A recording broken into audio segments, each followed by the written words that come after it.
Hello friends, welcome back to R5 math. तो friends, हम लोग एग्जाम्पल सेट 2 का आगे का क्वेश्चन सोल्व कर रहे हैं। क्वेश्चन नंबर 1 का 6 नंबर। तो यहाँ पे लिखा ही हुआ है बीएससी पार्ट 2 का हम लोग मैथ पढ़ रहे हैं, उसमें डिफरेंशियल इक्वेशन बुक पढ़ रहे हैं, उसमें चैप्टर 2 स्टार्ट किए हैं। तो हम लोग वेरिएबल सेपरेबल पे जो एग्जाम्पल सेट 2 में क्वेश्चन दिया है उसको हम लोग सोल्व कर रहे हैं। तो वेरिएबल सेपरेबल का कॉन्सेप्ट का वीडियो मैं अपलोड कर दी हूँ, आप लोग उसको क्लियर कर लिए होंगे, अपने कॉपी में नोट कर लिए होंगे और इस पे क्वेश्चन भी सोल्व कर रहे हैं, मैं उम्मीद करती हूँ। और जो न्यू है, जो नहीं किया है, वो जाके पहले वेरिएबल सेपरेबल का कॉन्सेप्ट क्लियर करे, फिर ये एग्जाम्पल सेट 2 को सोल्व करना शुरू करे। और जहाँ फंसेगा तो मैं इसका वीडियो तो डालती हूँ, आप लोग देख लीजिएगा, अपना क्वेश्चन से आंसर मिला लीजिएगा। तो आइए हम लोग इसका सोल्यूशन बनाते हैं। तो जो भी मेरा चैनल पर न्यू है, प्लीज़ मेरे चैनल को सब्सक्राइब कीजिए और शेयर कीजिए, बेल आइकन दबाइए ताकि ये जो वीडियो मैं रोजाना डालती हूँ उसका नोटिफिकेशन आप तक जाए। और अपने फ्रेंड लोग को बताइए, अगर मेरा सोल्यूशन अच्छा लगे, एक्सप्लेन करना अच्छा लगे तो आप लाइक कीजिए, कमेंट कीजिए, नहीं भी लगे तो भी कमेंट कीजिए। बताइए कहीं गलत लिख गया होगा या फिर गलत एक्सप्लेन कर दी हूँ, कुछ भी आप लोग अपना कमेंट कीजिए और बताइए आप लोग कहाँ से हैं।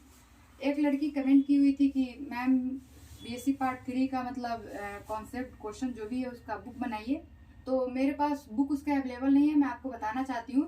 तो मैंने वहाँ पे आपको भी कमेंट किया कि आप मेरे टीजी और मेरे इंस्टा पे जाइए, मैं इसके वीडियो के डिस्क्रिप्शन में लिंक देती हूँ, आप उस पर क्लिक कीजिए, जाइए वहाँ पे और अपना वो पीडीएफ दीजिए, जो भी क्वेश्चन जिसका भी आपको कॉन्सेप्ट जो क्वेश्चन क्लियर कराना है, मैं वहाँ पे आपको उसको एक्सप्लेन करके या फिर उसका वीडियो में अपलोड कर दूंगी, आप देख लीजिएगा, आपको हेल्प मिल जाएगा। ओके, ये उनके लिए है। और ये तो खैर बीएससी पार्ट 2 का है। तो ये बुक आप जानते हैं दास गुप्ता का बुक है, तो मैं दास गुप्ता का बुक का सॉल्यूशन बनाती हूँ। तो देखिए यहाँ पे क्वेश्चन 1 का 6 हम लोग अब सोल्व करेंगे। तो इसमें क्या लिखा हुआ है, आइए हम लोग देखते हैं। तो क्वेश्चन में लिखा हुआ है dy upon dx is equal to 4y upon x y minus 3। Okay, ये क्वेश्चन दिया हुआ है, ठीक है ना। तो आइए हम लोग इसको सोल्व करते हैं, इसका सोल्यूशन बनाते हैं। तो फ्रेंड्स, यहाँ पे क्वेश्चन दिया हुआ, आप अपने बुक में देख लीजिएगा, अगर नहीं दिख रहा होगा सही से तो हम लोग इसको सोल्व करेंगे। तो देखिए,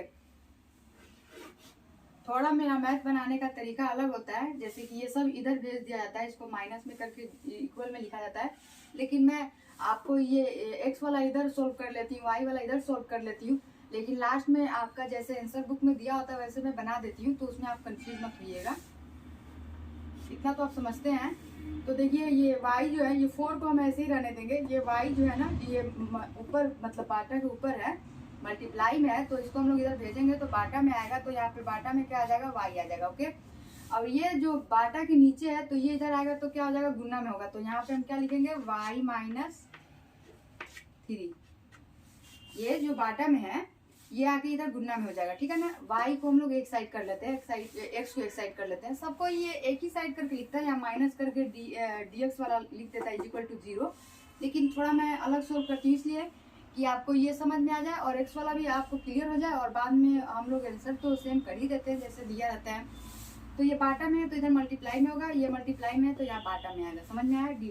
अब यहाँ पे dx बाटा में है, वो कहाँ गया, तो वो x के साइड चला जाएगा, तो 4 हमारा ऐसे ही रहेगा जैसे था। ये बाटा में है तो इधर मल्टीप्लाई में हो जाएगा, तो यहाँ पे क्या होगा, dx अपॉन यहाँ पे बाटा में क्या रहेगा, x। समझ में आया। तो जैसे कि ये इतना तो आपको समझ में आ गया। अब हम लोग क्या लिखेंगे, integration on both side. Okay, आप चाहें तो इसे हम लोग थोड़ा क्लियर भी कर सकते हैं, या फिर लिखते हैं इंटीग्रेशन ऑन बोथ साइड, तो वो आप लोग अपने कॉपी में लिख लीजिएगा, मैं यहाँ पे बोर्ड पे नहीं लिखूंगी, आप लोग अपना लिख लीजिएगा। तो देखिए हम लोग अब डायरेक्ट इस पे इंटीग्रेशन चाहेंगे, तो ऐसे लिखेंगे, ये y minus 3 upon y dy is equal to, और इसका 4 लिखेंगे और इंटीग्रेशन dx अपॉन x। समझ में आया। इसी तरह हम लोग इंटीग्रेशन करेंगे, ये y बाई आपको क्लियर करने के लिए y बाई y एक बार कर देंगे तो ये कट जाएगा ऐसे, तो यहाँ पे क्या होगा, 1 होगा, तो ये क्लियर हो गया आपका। तो हम लोग डायरेक्ट 1 है तो ये dy से हम दोनों में मल्टीप्लाई करेंगे, तो डायरेक्ट हम यहाँ पे dy लिख देते हैं, मतलब 1 है यहाँ पे मेरा इंटू में ये y बाई y, लेकिन एक दफा तो इससे भी होगा ना 3 बाई y, तो ऐसे माइनस हम लोग करेंगे और ये 3 को बाहर कर देंगे, ठीक है। और यहाँ पे 1 बाई क्या हो जाएगा, वाई हो जाएगा। समझ में आ रहा है ना। एक दफा हम लोग का क्या होगा 1 बाई वाई बाई वाई, तो वाई बाई वाई क्या हो जाएगा, कट जाएगा। और एक दफा ये माइनस है तो माइनस 3 बाई वाई हो जाएगा, तो 3 बाहर कर देते हैं, तो 1 बाई वाई हमारा यहाँ पर होगा। और इंटू में क्या होगा, डी वाई। समझ में आया। इज इक्वल टू ये हो गया। और यहाँ पे डायरेक्ट जैसे लिखा हुआ है डी एक्स अपॉन एक्स। अब ये इसका इंटीग्रेशन हम लोग करते हैं, तो 1 का इंटीग्रेशन करेंगे डी वाई, चाहे किसी के भी रिस्पेक्ट में, ये y के रिस्पेक्ट में हम लोग कर रहे हैं, तो हमारा क्या होगा, y आएगा। और यहाँ पे 3, ये 1 बाई एक्स याद कीजिए, हम लोग इंटीग्रेशन करते हैं। देखिए यहाँ पर साइड में देखिए इंटीग्रेशन डी एक्स का इंटीग्रेशन x होता है, यहाँ पे 1 बाई एक्स का इंटीग्रेशन डी एक्स मतलब, और यहाँ पे क्या होता है लॉग x के रिस्पेक्ट में कर रहे हैं। तो देखिए यहाँ पे 1 बाई वाई है, तो y के रिस्पेक्ट में हम लोग कर रहे हैं, तो डायरेक्ट क्या होगा, मेरा log y होगा, तो -3 और इसका इंटीग्रेशन करेंगे 1 बाई वाई का, तो क्या होगा log y। ओके, इसी तरह यहाँ पे क्या होगा 4, यहाँ पे क्या होगा log x। देखिए 1 बाई एक्स यहाँ पे साफ दिख रहा है। वो क्या है, फॉर्मूला है, जो हम लोग फॉर्मूला बनाते हैं वो 12th क्लास में, लेकिन हम लोग को यहाँ पे फॉर्मूला लिखने की कोई जरूरत नहीं है, लेकिन आपको एक्सप्लेन करने के लिए मैं लिखी हूँ। ओके, तो देखिए इतना तो आप समझ गए, लेकिन यहाँ पे हम लोग एक चीज और लिख सकते हैं। थोड़ा इसको मिटा देते हैं हम लोग, एक चीज और हम लोग यहाँ पे पहले लिख देते हैं। ओके, इधर ही लिख देते हैं। तो हम लोग लॉग फॉर्म में लिख रहे हैं ना, इसको लॉग फॉर्म में, तो यहाँ पे लिख देते हैं लॉग की, इधर ये जो इधर डिफरेंशिएशन किए हैं इज इक्वल टू इसका 4 लिखेंगे, और 1 by x into D x का इंटीग्रेशन करेंगे, तो हमारा क्या आएगा लॉग एक्स। देख लीजिए यहाँ पे मैंने किया भी है, यहाँ पे सेम है, समझ में आया।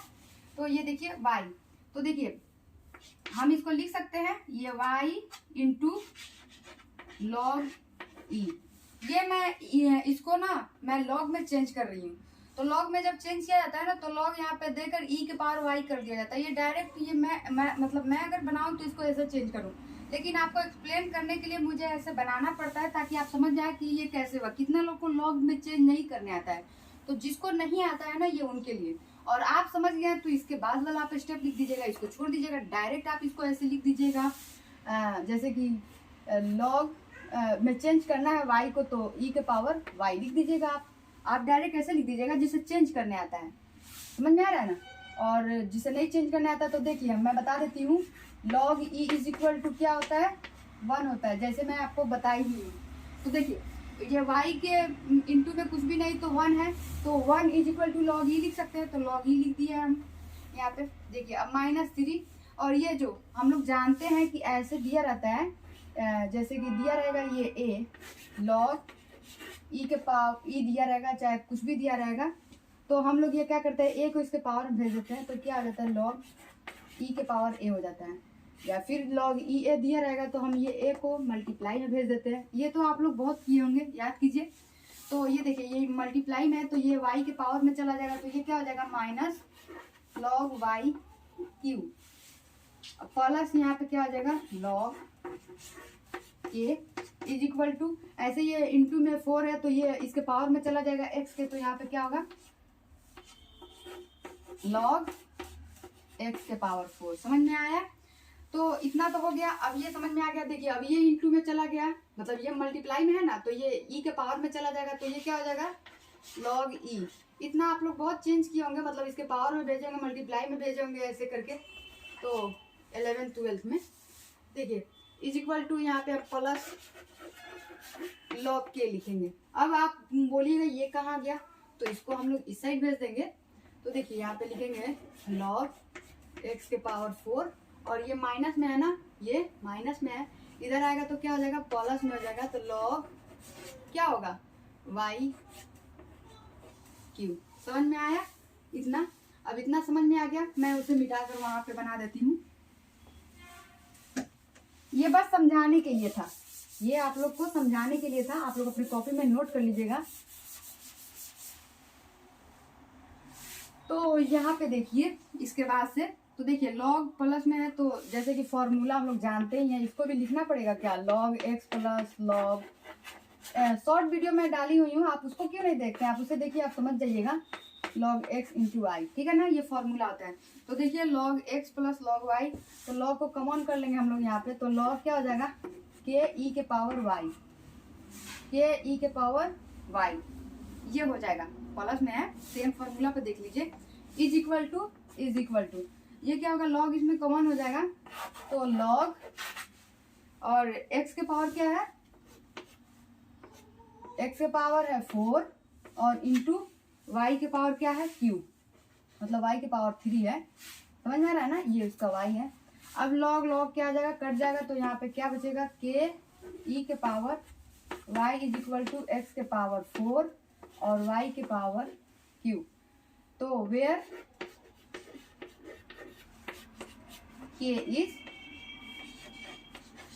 कांस्टेंट, ये है हम लोग का आंसर। आप लोग बुक में देख लीजिएगा, आपको ये आंसर मिल जाएगा। तो मैं उम्मीद करती हूँ कि आपको ये समझ में आ गया होगा। अब मैं नेक्स्ट वीडियो में आगे का सोल्यूशन बताऊंगी। तो बाय फ्रेंड्स।